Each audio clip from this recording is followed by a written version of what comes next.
नमस्कार दोस्तों। दोस्तों, एक 12-13 साल की लड़की का क्या कसूर था जो उसके साथ इस तरह की वारदात को अंजाम दिया गया। और केवल उसके साथ ही क्या, कई महिलाओं के साथ, कई कार्यकर्ताओं के साथ क्या क्या किया जा रहा है। जी हाँ, हम बात कर रहे हैं पश्चिम बंगाल के अंदर भाजपा के समर्थकों की। आप देखिए, पिछले 1-2 दिन से, जब से टीएमसी ने वहाँ चुनाव जीता है, किस तरह की वारदातें हो रही हैं। आखिर क्या कसूर है उन लोगों का? क्या ये देश लोकतांत्रिक नहीं? क्या इस देश में लोकतंत्र नहीं?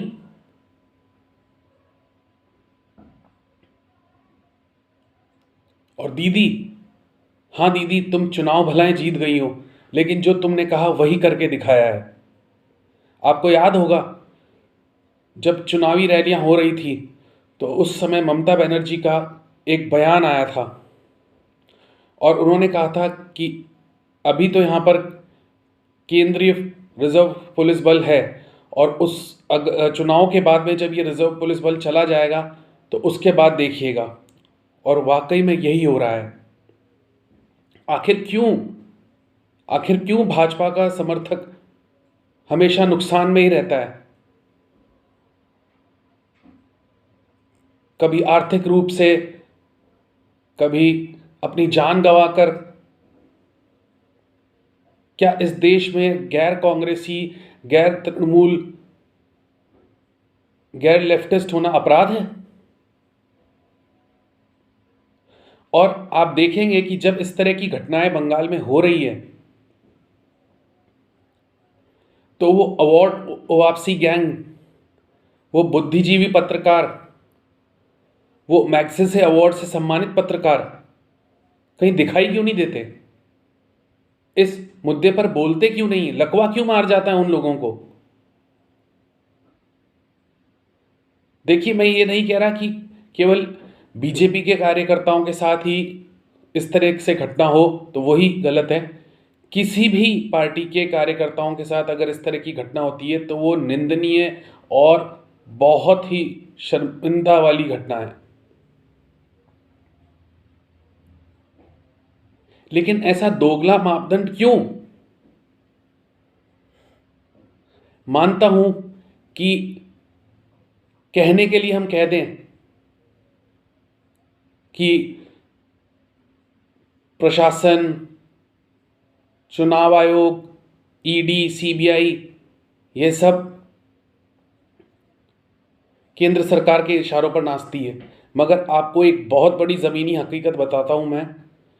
आप उन राज्यों को देख लें जहां पर कांग्रेस, टीएमसी, लेफ्ट पार्टीज और दूसरे पार्टीज का कई वर्षों तक राज रहा है, और उन राज्यों को देख लें जहां बीजेपी का कई वर्षों तक राज्य रहा है। दोनों में आप अंतर एक पाएंगे, बीजेपी पुलिस प्रशासन पर अपनी इतनी पकड़ नहीं बना पाती। मैं एक उदाहरण के तौर पे आपको इसको समझाना चाहूंगा।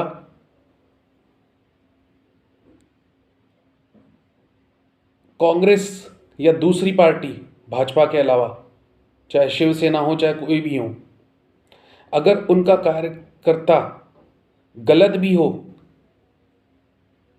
तो प्रशासन के किसी बड़े अधिकारी तक भी एकाएक हिम्मत नहीं पड़ती कि उसके खिलाफ कोई सख्त कार्रवाई कर ले। जी हाँ, ये बहुत बड़ी ज़मीनी हकीकत बता रहा हूं मैं आपको। और जबकि भाजपा का कार्यकर्ता केवल समर्थन ही करे अपने पार्टी का, तो उसके ऊपर किस किस तरह के घटनाओं को अंजाम दिया जाता है, ये आप बंगाल की स्थिति को देख कर समझ सकते हैं। आखिर क्यों?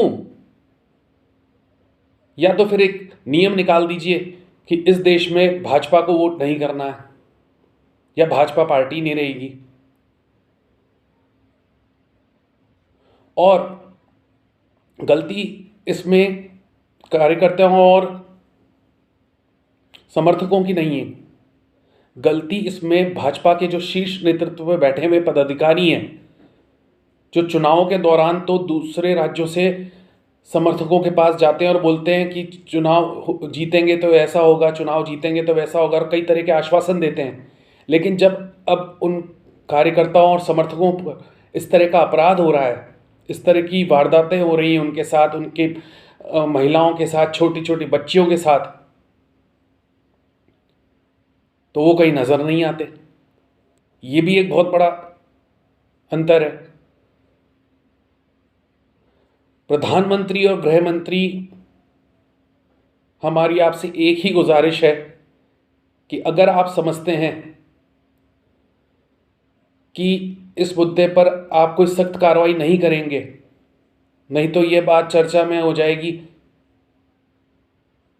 कि लोकतंत्र का गला घोट दिया जा रहा है और किसी चीज़ के छींटे आप पर आ जाएंगे। तो वो तो वैसे भी आप कुछ नहीं कर रहे हैं तो भी अधिकांश लोग आपके बारे में यही सोचते हैं। आप लोगों को याद होगा कि किस तरीके से श्रीमती स्वर्गीय इंदिरा गांधी जी ने कई प्रदेशों में राष्ट्रपति शासन लगाया था, और किस किस संदर्भ में लगाया था मुझे बताने की आवश्यकता नहीं है। तो क्या माननीय प्रधानमंत्री जी, वहाँ आप अपने समर्थकों को, कार्यकर्ताओं को मरने के लिए छोड़ सकते हैं? क्या केंद्र से कोई रिजर्व बल या सुरक्षा बल तैनात नहीं किया जा सकता? क्या वहाँ राष्ट्रपति शासन लागू नहीं किया जा सकता जब तक कि हालात सामान्य नहीं हो जाए? अगर इतनी पावर होने के बावजूद भी आप लोग ये नहीं कर पा रहे हैं, तो फिर आपका पावर में होने का क्या फ़ायदा? और फिर आम नागरिक, आम समर्थक और आम कार्यकर्ता आप लोगों को क्यों सपोर्ट करेगा? ज़मीनी स्तर पे मेहनत भी कार्यकर्ता करे, दुश्मनियां भी मोल ले, और फिर जब कार्यकर्ता मुसीबत में हो आम, तो आप लोग कुछ करें ना, विरोधियों के खिलाफ कोई सख्त कार्रवाई ना करें।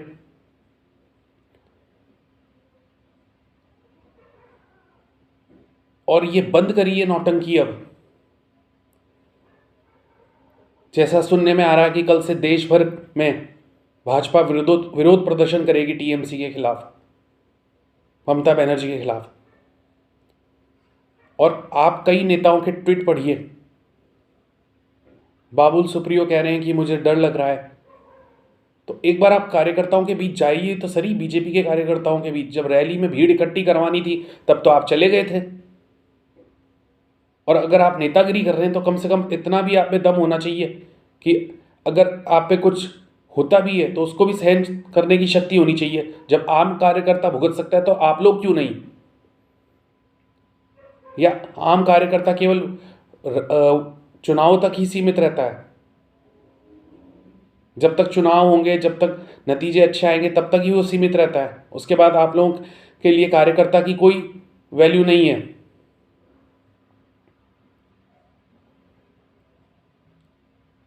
इन लाशों पर राजनीति मत करिए, और जल्द से जल्द कोई सख्त कार्रवाई करिए, क्यों केवल बातों से काम नहीं बनेगा। वो भोला कार्यकर्ता, ईमानदार कार्यकर्ता आप लोगों के भरोसे मैदान में आया था,